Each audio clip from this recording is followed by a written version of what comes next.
Hey guys, it's Glaze here with another CT expert video for you. I had a couple requests to do Inferno long and arch. I am going to do that right now for you. However, I found it very difficult to do this because I've found out after doing lots of research into different teams that arch and long players don't exactly exist as like set positions, so they're kind of more rotated out. So we're going to be looking at Gla1ve and Dupreeh. Okay, so we're going to have to look at two different players because they kind of share the role of this area and they swap out depending if one goes towards B or not. So I'm really going to break that down and explain how they both play kind of at the same time and what they're both doing around the map at the same round essentially as well. Okay, so the reason I picked Astralis as well, I just got the top 4 rankings of the current top 4 teams in the world. That is Gla1ve, Gambit, G2 and Astralis in that order. And I went on Inferno and I just looked at all the map stats basically on Inferno, and however they're all very similar, the win rates. Astralis has a slight higher CT side of Inferno. Obviously, you guys remember a couple years back, Astralis were known for reinventing Inferno and how it all gets played, really. So I think that's also a great team to watch in this map, you know, because they have a very great way of playing this map, and the utility they use is just amazing, and it's everything they do about it is just incredible. So they have a 54% win rate on CT side and Inferno, so we're going to be watching them today. So straight off the bat here, guys, we're going to be watching Dupreeh. He's going to start off with this top mid smoke that he's going to throw lining up here. It's just a jump throw bind right for you, and that will land very quickly top mid, allowing anyone on CT able to cross the boiler and get that control early if they want it.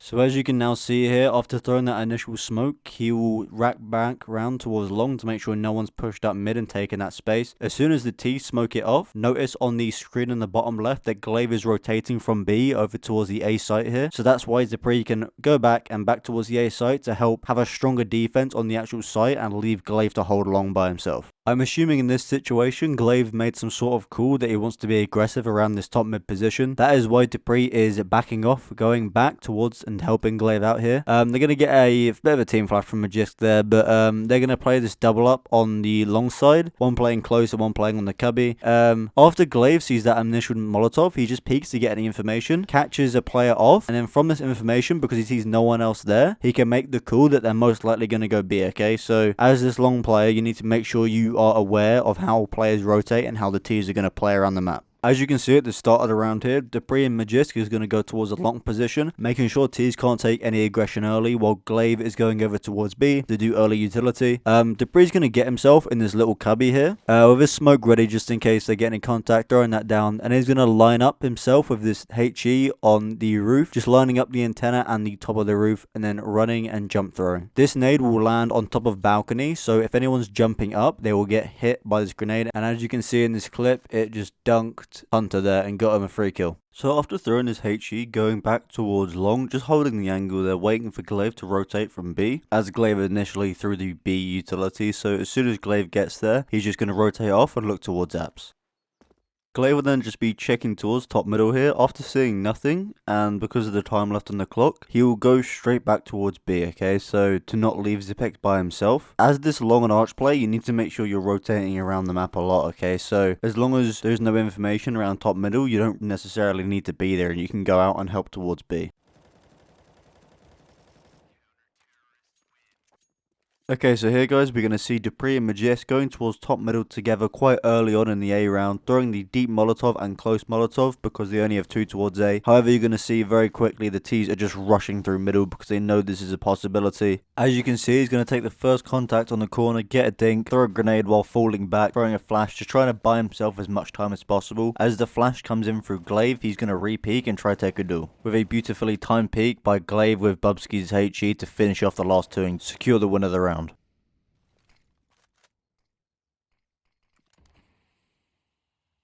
As you can see right here, Astralis have gone for a 4-man A stack with 1 towards arch and 3 towards the A site. Because Gla1ve doesn't have any info towards top middle area, he's playing it a bit cautious, falling back slightly. But because there is no information, he also has to consider it being B, so he's going to fall back and go support Zipex and help him out.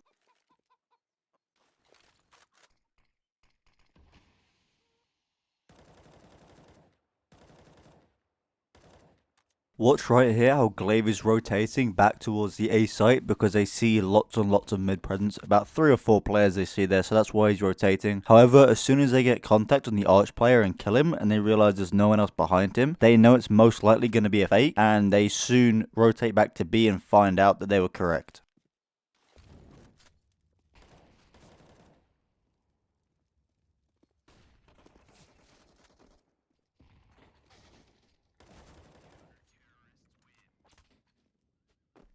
So as we're going to see here early on in the round, Dupreeh is going towards A site by himself, so he's just going to be jiggling mid, watching Mexico to see if there's anyone pushed up there. As soon as that long smoke comes in from the T's, he's just going to drop a Molotov at his feet and just run back to make sure to buy himself as much time as possible to try and get back towards the site. Because there is no one else on the site in this situation, he is going to throw his smoke down and apps as well, show presence in that area, and to make sure the T's can't just take the area for free.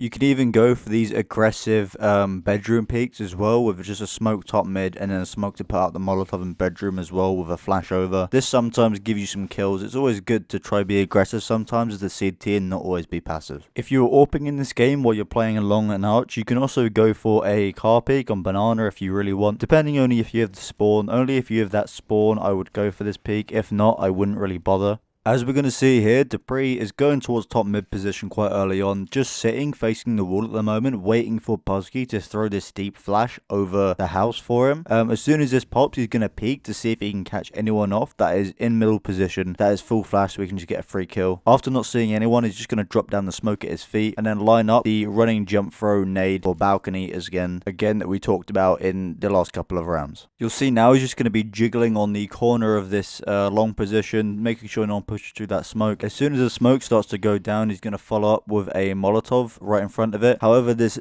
deep long smoke comes down from the T's and he makes a quick decision in his head to push in front of the smoke because it is sometimes unexpected, and this can actually work sometimes. You know, don't always think this is bad just because Dupreeh dies in this situation. This actually can work out pretty well sometimes because the T's won't expect it, you know. So now I'm going to create a little summary for you guys on the CT expert. Okay, so as again I said, this is a bit of a role that isn't exactly set in stone. I'll say that again because it is really dependent how you play, because if you're in a team, you'll play more like Astralis do in this situation where you won't have a set player and they'll be moving around a lot. However, in Pugs, you might have someone that just sits on long or arch, and if you are that player, I suggest you try and move around a lot and actually try be present a lot, because you'll see you'll make a lot more impact if you're more active around the map and helping out on A and B if possible at the same time, sort of thing, instead of just staying on long and just posting up and just waiting for a push. Okay, again, with those two players, you can kind of switch in and out of the arch position. If one of the players goes towards B to help with early utility, then that player can take on the early position of long and make sure there isn't any T aggression waiting for that CT to come back. You can even go for peaks in bedroom, you know, fast peaks or second mid, that's always an option. Even going towards Gla1ve, the AWP if you have a good spawn for it. Making sure you use your utility reactively, unless you're too towards A early, then you can use it pretty early on. But if you are using it reactively, only use it when they like smoke off short or long, and that way you can drop a smoke at middle or a Molotov to counter that utility that the T's throw. I hope you guys enjoyed this CT expert video with arch and long. I hope you guys learned something new from it and you can introduce it in your gameplay in the future. Thank you guys very much for watching. Please subscribe if you're new, and have a great day, guys.